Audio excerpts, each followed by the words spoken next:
This is 21 News, 6 p.m.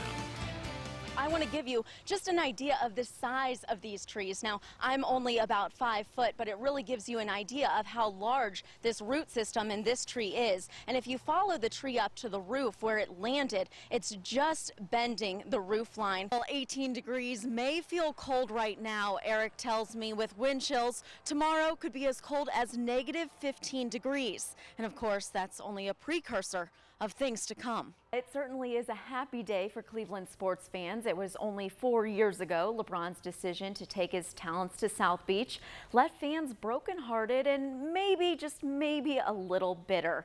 But today, all seems forgiven. Prunensky wasn't only caught by one camera in Courthouse Square, but 6 surveillance cameras.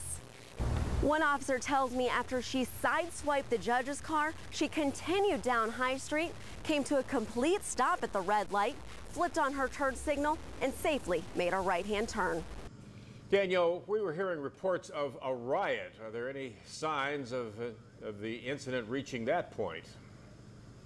No, Bob. No one I have spoken to has used the term riot. If anything, prison officials have said that so far there has been no violence associated with this incident. Danielle, any sign of when the lockdown might end?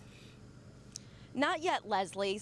We know that they've been on lockdown since at least 6 o'clock. I can tell you that we've been out here for the majority of that time, and the incident certainly is contained inside the prison. We've seen really no activity out here, but we will bring you the latest if anything develops on our website, WFMJ.com. You've been watching 21 News, our Valley's #1 local news.